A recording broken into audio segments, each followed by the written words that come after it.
Let's take you live now to the World Economic Forum at Davos, where Minister Prasar Joshi is taking part in a session on energy, the great funding gap.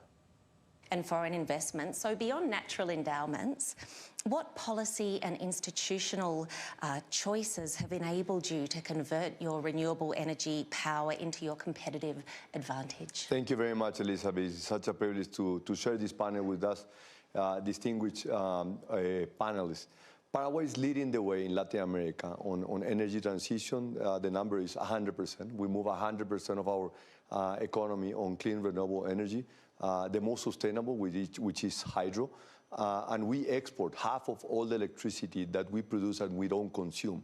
So this also makes Paraguay a leader in energy integration with the countries in Latin America, particularly with Argentina and Brazil, which are the two largest economies. This is fueling the development of new industries. Paraguay growth last year was above 6%, by far the fastest growing economy in Latin America. Energy consumption, of course, is growing. And we are now thinking what is going to happen in the next 2, 3, 4, 5 years in developing a better mix of sustainable energy, because as we saw in many of the countries in Latin America, when we talk about sustainable source of energy, not all sources of energy are sustainable or reliable. And we know that hydro is the most reliable. So we know that now the investment that we are planning, and we propose new legislation to promote and taking into account the experience in other countries on solar, this is going to be a great mix for the growth and all the demand that is going to happen. We are now on the supply side. We are attracting companies. We are partnering with countries and companies to make Paraguay a hub, a digital hub, and we will use our energy as the magnet to bring this energy, but we are not satisfied. We think that the technology that is being developed, it will require so much energy that is simply not available. Not available today, it's not going to be available in 5 years, in 10 years. So we are ticking all the boxes. Make use of our hydro, invest in solar, but also thinking about how to combine the abundance of gas in Argentina, particularly in Vaca Muerta, and how to put Paraguay in the middle to the largest market, which is Brazil. So we are working also partnering with Brazil and Argentina in building this massive gas pipe that will allow also to attract companies in Paraguay. And the last one, which is always the most controversial, is nuclear. Paraguay has vast amount of uranium reserve, a high quality uranium, something that we have never explored and trying to understand how much wealth do we have. Now we are beginning to do that and understanding that in the future, nuclear power is also going to be a reliable source for companies to attract investment. So we are very excited. We want to collaborate. We want to share. Paraguay, as we said in the past, was an island surrounded by land, a country that was not known, isolated. Now is at the frontier of integration. We just signed a free trade agreement in Asunción, our capital, with the European Union a week ago, creating the largest market in the world, 800 million people, $25 trillion economy. So we are very excited that the future will bring a lot of new opportunities. Fantastic, thank you. Remarkable achievements, and thanks for sharing those important learnings. Let's turn to another example of real developmental dynamism, and that is India.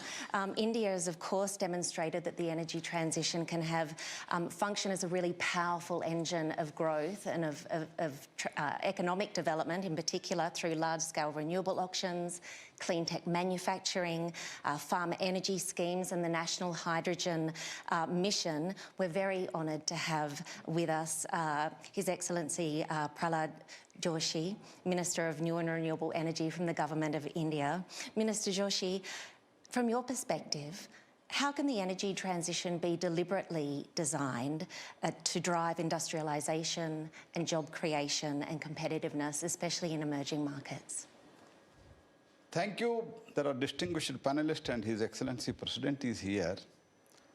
What he said about the hydro is equally correct, and at the same time, many countries cannot fully have the hydro. That is correct. What he said is wherever hydro is there, that should be the first priority as far as reliability is concerned. But at the same time, we also have around 80-90 gigawatt of the hydro. India is a very diverse country and having a terrain also all different. But we take it as a transition, as a tool for the development, as a tool for the industry to reduce the cost. In my next part, I will tell you how we have reduced the cost for the industry tariff. I mean, as far as the industry, whatever we provide the electricity for the industry, how we have reduced that, I will tell you. So, but overall, in the last 10-11 years under the leadership of Prime Minister Shri Modi, what has been done, 267 gigawatt we have already reached as far as renewables are concerned. Means more than 52% of the energy mix is from the renewable now. That we have committed to the world, we will do it by 2030, but now we have done it. But in the same time, how we have made it a people's movement. See, for example, in distribution renewable energy, the rooftop solar, we call it as PM Surya Ghar program. In last 2 years, just last 2 years, we have installed 2.7 million households rooftop. So we are targeting 10 million. When 10 million is completed, it will be completed by maybe around 27, almost 27. That at that time we will generate 30 gigawatt of the electricity only by this scheme. Second, we have installed 2.1 million of the farmers in the farmland. We have solarized their pumps. There also it is 2.1. Some of the countries do not have population of this. I don't want to say about which countries, but we have done in such a large scale. So by that, lot of things are being, it is first of all for the farmers. It is at a very, very affordable cost. For the households, it is very, very affordable cost. And we are supporting also. These schemes are people-centric. Socio-economic change it is bringing. Not only socio-economic change, they are also selling the power, excess whatever they need, excess power they generate, they are selling it. By that, they are making money out of that. Because of their socio-economy status is going up. And the clean energy manufacturing, this has turned the transition, as I said, into the people's movement. So because of that, overall, in country today, what we have done in last 10 years, that is an example. At the same time, India is not growing. Our growth is highest in the world today. Nearly about 6 to 8% in last almost, except 2 or 3 years of the COVID. The Prime Minister Modi's leadership has given us such a direction. We are the fastest growing economy. Today we are the 4th largest economy. Our manufacturing has considerably increased, electronics manufacturing and many other things I can say, but that is not the subject. But for that, what is all needed is power. Just 11 years back, India there is an acute shortage of power. Today we are having the surplus power and we are managing the industry well. We are managing the domestic consumers well. And these consumers are becoming prosumers. They are supplying the electricity. So clean energy, even as far as supply chain is concerned, today we are having the manufacturing capacity of 144 gigawatt of module manufacturing, 27 gigawatt of cell manufacturing, which is going to shortly reach 50 gigawatt. Wafer and ingots, very shortly we will start manufacturing in India. Entire cycle we are completing at the same time. I will in half a second. Sure. And wind is also, we are doing it. It is now 55 gigawatt. Yeah. And storage, battery storage, pump storage, all such things are there, which because of the paucity of the time, I'm not able to explain. But this has changed not only change, it is only not an energy transition, it has changed the outlook of the people, outlook of the industry by this renewable energy. And we are the highest, one of the highest providers of the job. We are the third highest provider of the job in the renewables. Absolutely. Thank you so much, Minister. And I think that this is such a crucial point about the jobs potential and also people having some ownership over the transition and being able to use that to change their everyday lives. Thank you. So let's shift focus to Africa. Already home, of course, to some of the fastest renewable energy markets in the world, the youngest population globally, and holding such a significant share of critical minerals as well, which has the potential to itself unleash transformative potential. Could I turn to you, Lerato Matabohe, Commissioner for Infrastructure and Energy at the African Union Commission. Commissioner, what are Africa's top priorities for accelerating the energy transition at scale? Oh, energy for us is a critical priority, not just for electrifying households, electrifying dreams, but also industrializing our continent. Just to give you context, current installed capacity on the continent is about 240 gigawatts for 1.4 billion people. I mean, that's equivalent to Germany alone with 84.5 million people. So within that big challenge is also a huge opportunity around generation, across the board, whether we're talking wind, solar. I think gas to power is another key area.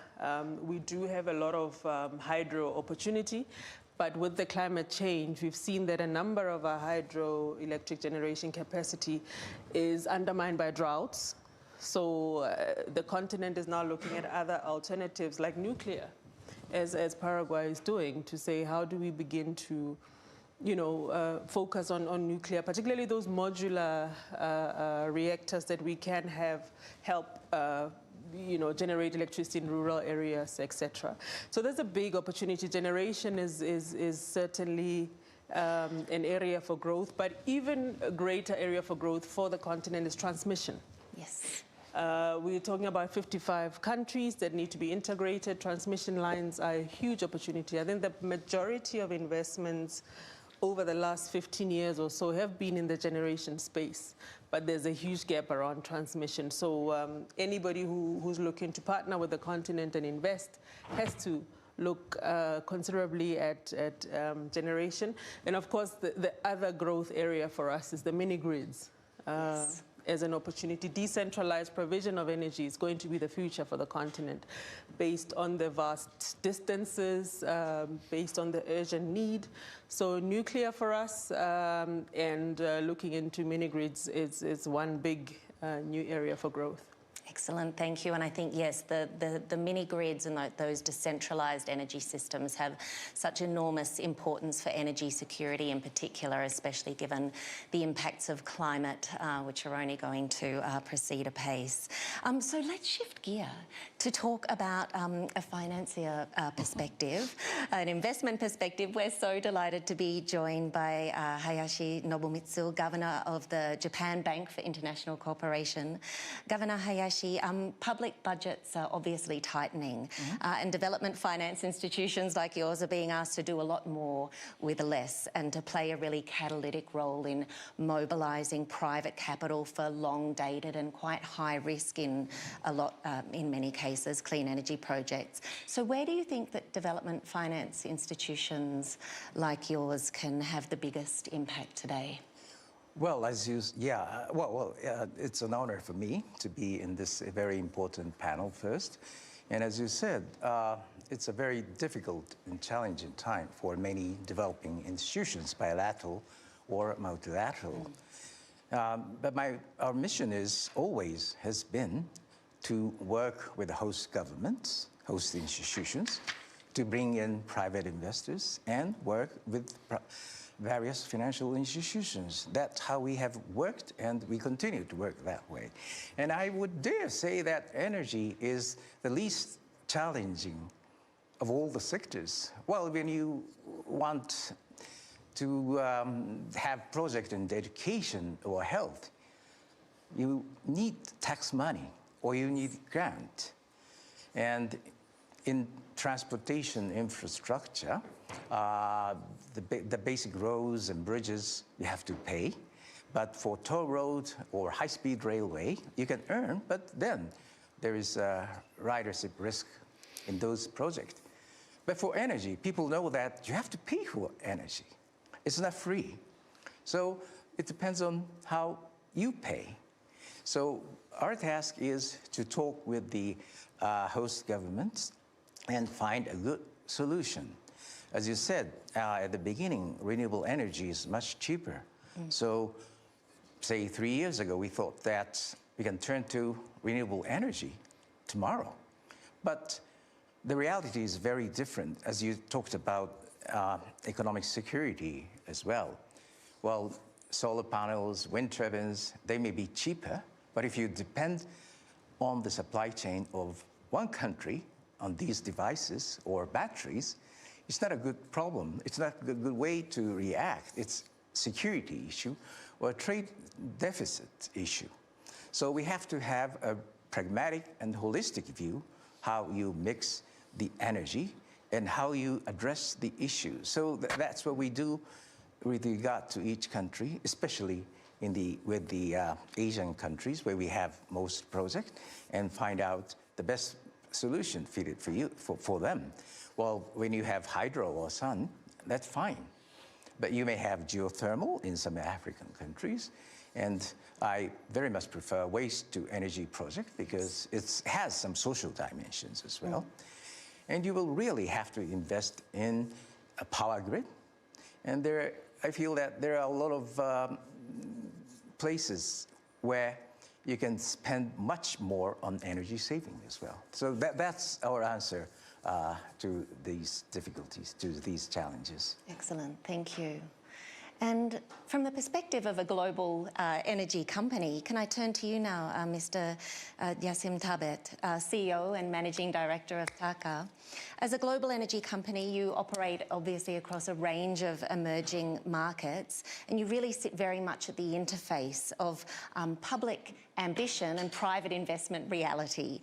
So from an investor's perspective, what most effectively reduces perceived risk in emerging and developing market economies for clean energy projects? Yeah, I think, first of all, thank you for having me, and it's an honor to be with such a senior panel. I think just taking a step back from a utility or an energy company, the business case for us is very, very clear when it comes to clean energy. And it's even stronger when governments and sectors look at it at a holistic solution. It's not a one-stop solution that's going to fix all your problems. And also, I think we should be looking at it as a long-term investment. And we all know, I mean, and you mentioned it earlier in your opening remarks, a well-designed clean energy program has lots of benefits, from improvements in energy security, but also it has to stand alone, and it has to be financially viable. It has to be cost efficient. It has to be reliable. It has to generate, if not 24-hour, it has to contribute in the energy mix, not with hydro, with efficient gas-fired. So it needs to fit in the bigger picture. And when it comes to investing in development and developing markets, in my opinion, there is no lack of capital. I think the question is more about the perceived risk and what governments and regulators can do to support reducing that perception. I mean, we have from having long-term offtake agreements to having some support from international banks. All these can support these projects. And also, I mean, one of the challenges and I think that is not really emphasized enough when it comes to renewables, when it comes to the private sector, is the lack of investments in grids and networks. Yes. I mean, in COP28, there was commitments made to triple renewable generation by 2030. to improve efficiencies. And then after that, there were commitments made that there was a significant amount of investments in grids and networks. I mean, from now until 2040, I mean, we need to be refurbishing or rebuilding 80 million kilometers of networks, 80 million kilometers of networks by 2040. It's a huge task. So I think there needs to be much more focus for creating that environment to bring in the private sector to partner when it comes to governments.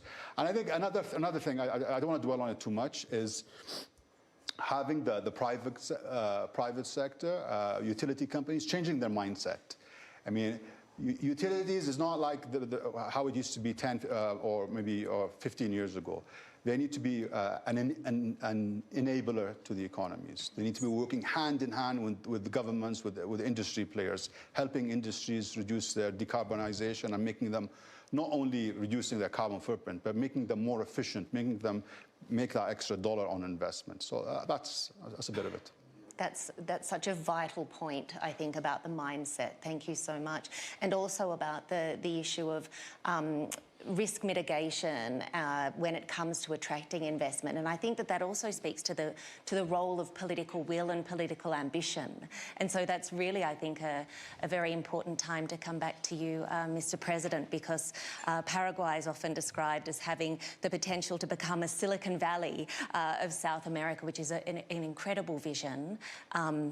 So how decisive do you think is a country's power mix and also that kind of political signalling in attracting global capital and industry and digital investment? I think, Elizabeth, it's a combination. And more, of course, it's important for countries that already have available energy and reliable sources and high quality and competitive prices. But on top of that, and more, geopolitics is playing a greater role. And we're seeing that agreements are made government to government, even to get access to semiconductors, to microchips.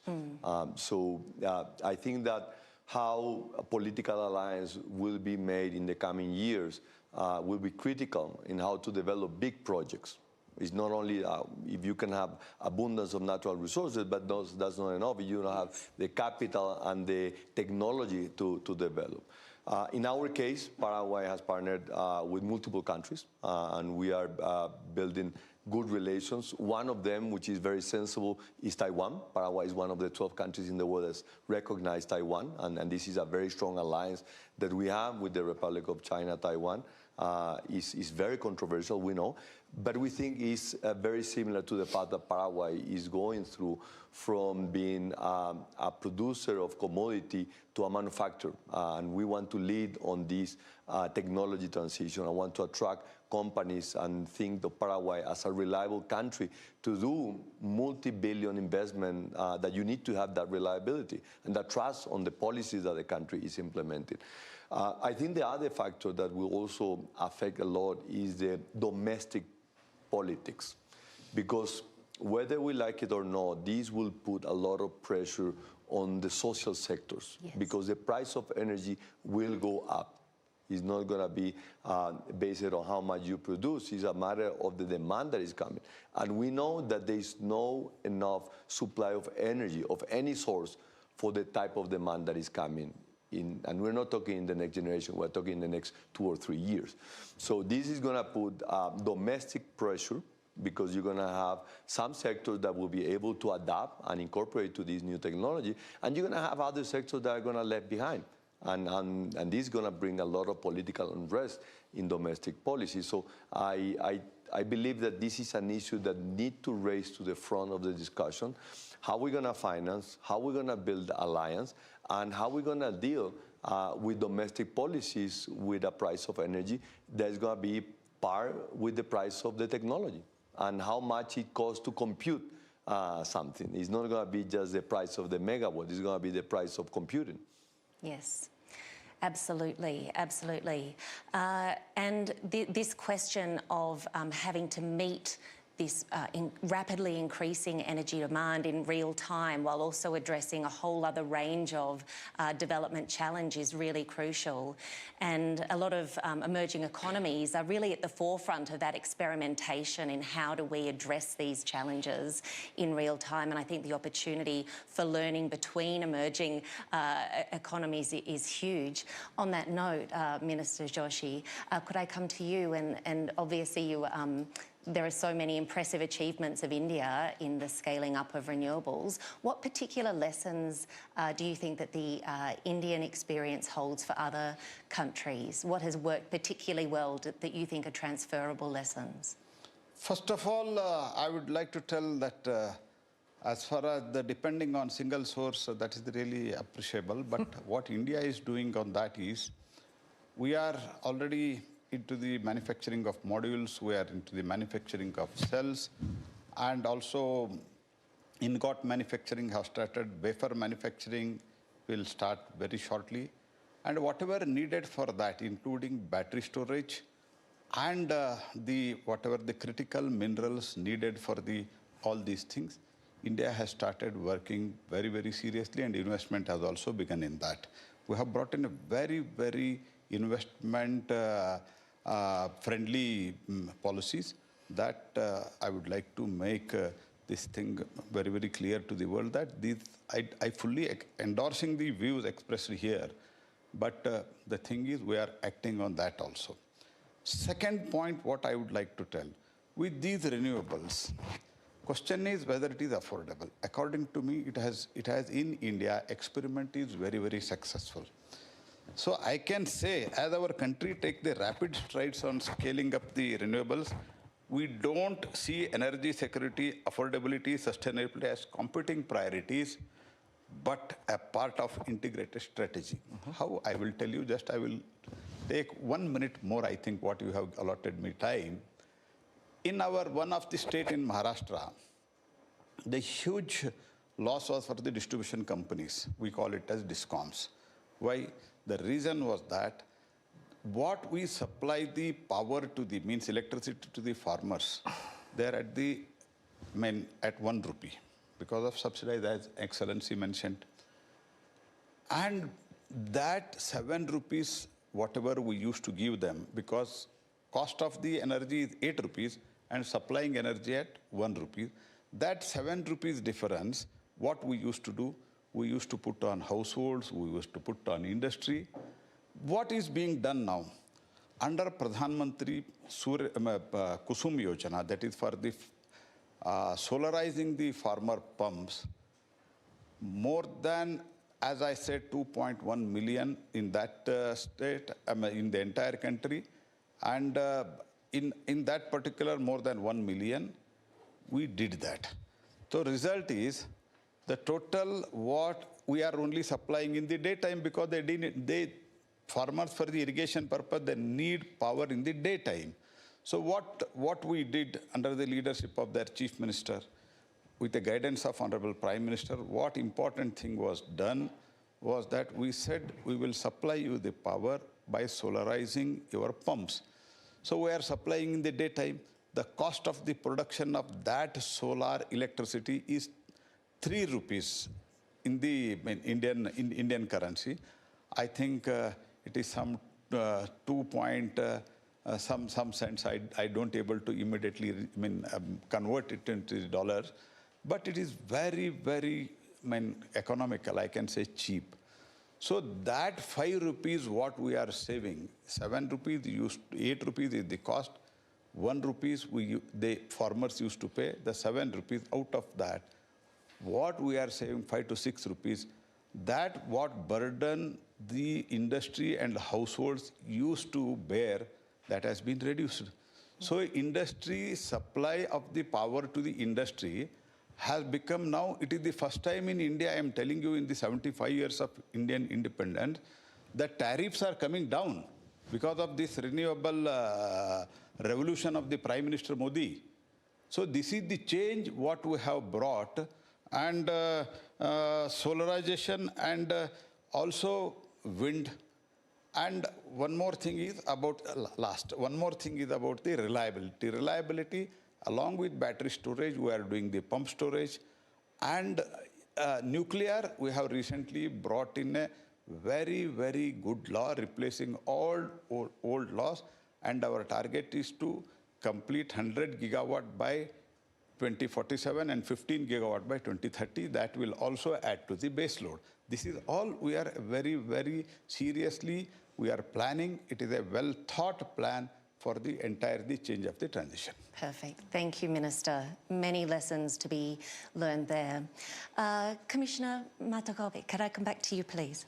How can governments ensure that this transition delivers development and jobs and economic sovereignty and not just installed capacity? And are there any particular experiences that you'd like to share from across the continent? Absolutely. No, there are a few experiences. I think we've got leading countries that have really advanced and broken the mold on the continent, South Africa, Egypt, etc. But for us, what is important is that the energy revolution and the inculcation and strengthening of renewables on the continent has to be driven by African capital and has to be driven by African agency. I think one thing that we have noted, and you made the point, and I appreciate that it's not for lack of capital. I think for us, it's really where African resources and capital are being deployed in lower risk instruments instead of the real economy and funding real infrastructure needs of the continent. So our critical agenda now is African domestic resource mobilization to fund our energy requirements because like everybody else, they're increasing. Yes. I mean, when we talk about the digital revolution, the need for data centers, etc., there's a huge need for energy. So we need to make sure that we play a strategic role in funding our own, as far as possible, funding our own energy revolution. And two, when we actually have partnerships external to the continent, let those partnerships be partnerships that contribute to industrializing the continent. So we're not just perpetual consumers of technology, etc., and exporting our minerals, but to say how do we work together to beneficiate, to manufacture on the continent for purposes of the renewable energy revolution. Absolutely, thank you. And this would be a good opportunity then for Governor Hayashi. How is JBIC thinking about these particular issues of crowding in private investment in ways that are actually transformative in terms of industrial development? Well, as I said, energy is an area, well, I feel it's less difficult because you get paid as you go along. So there are more and more investors. So what I do is talk with the host governments in order to make project bankable and as inclusive as possible. Each country has its own priorities, and it's also what is given in those countries, like water or sun, are very different. So what I do is try to understand what those countries and do, and bring in sponsors and utility players or financial institutions that are interested in those projects.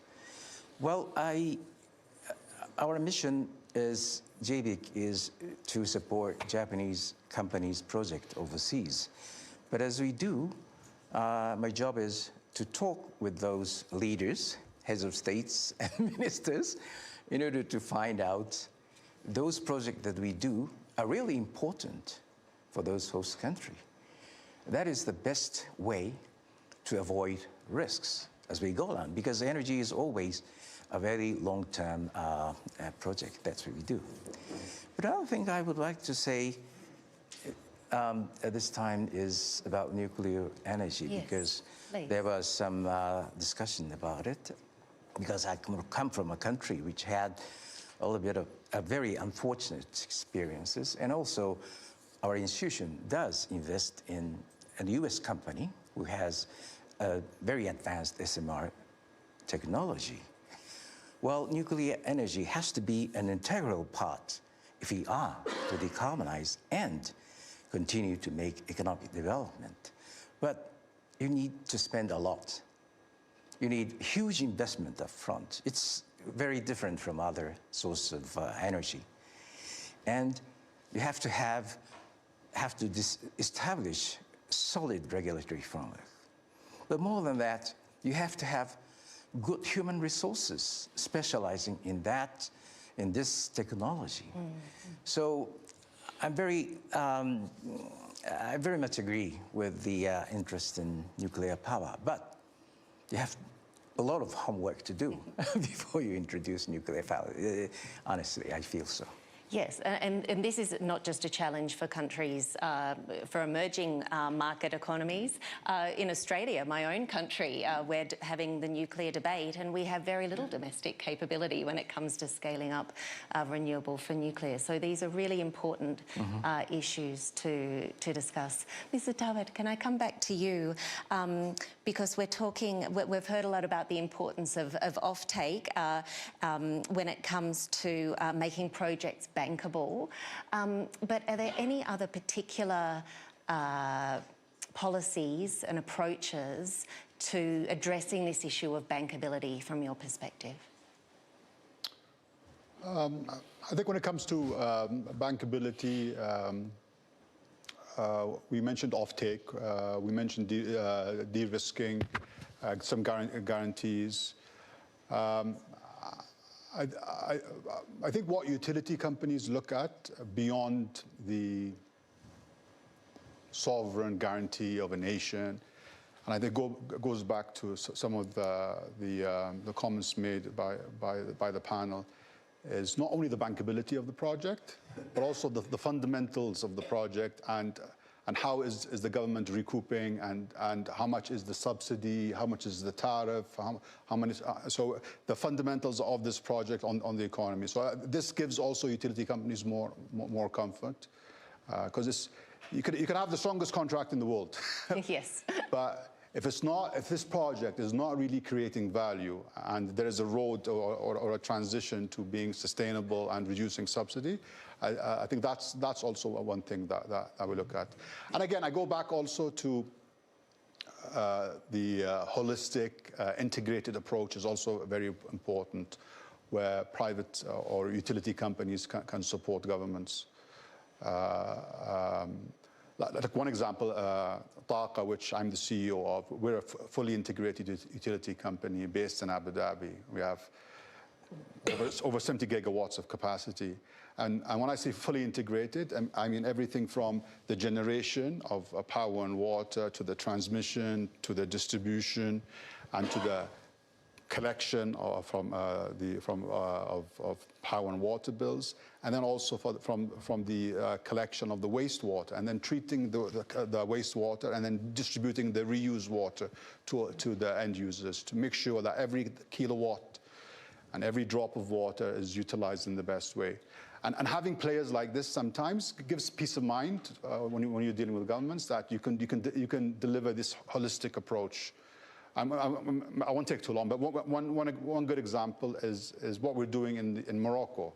So in Morocco, the United Arab Emirates signed some bilateral agreements and MOUs, and we're working hand in hand with the ministries and the thing from efficient gas-fired projects, renewable projects, transmission, supporting the transmission from the south where you have high wind yields and giving it to the north, and also developing significant amount of water projects from desalination, potentially up to 500 MIGD, million imperial gallons of seawater desalination in the next few years. So, and these projects really create that value, right? So you have everything from the generation all the way to the end user, power, water, wastewater, and this is where I believe utility companies can add value to.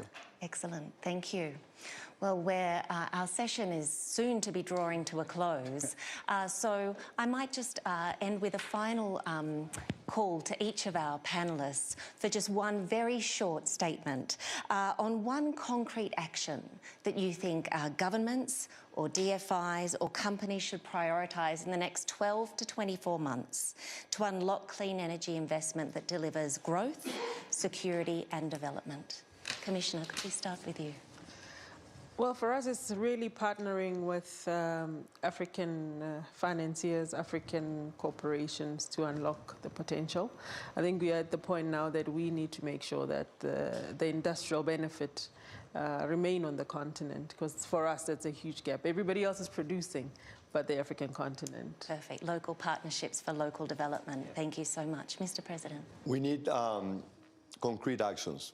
We have done a lot of pledges, good statement, but the energy challenge is going to be one of the greatest challenges of our generation.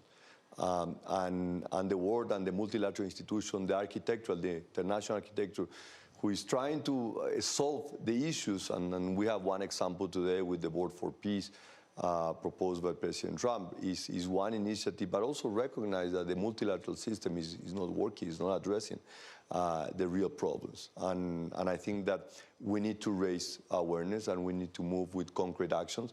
How we're going to solve, how we're going to create the financing, make the available financing, what are the assurance that financial institution needs, how we're going to mobilize and give the assurance to the private sector to invest, because there is absolutely no doubt we need more energy.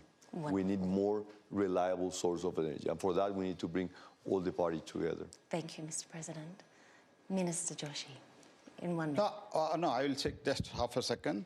One is ecosystem is blended, because I'm proud we have achieved in this sector.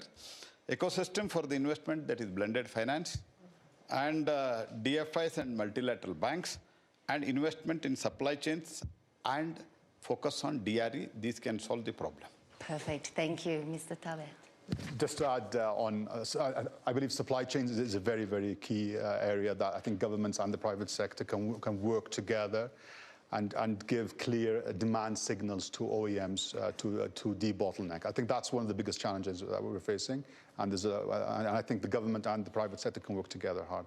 Thank you. And Governor Hayashi. I don't think we should prioritize one thing. There has to be a good balance between energy security, affordability, and sustainability. And balancing all these three requirements, let's work on the ground. As His Excellency said, we have to work on the ground, realizing one project after another, because everybody needs it. Perfect. Thank you. So many ideas, so much inspiration for advancing a really comprehensive national security enhancing agenda through the energy transition by unlocking finance. My warmest thank you for being such a fantastic group of discussants, and my warmest wishes to everyone. Thank you. Thank you. Thank you. Thank you.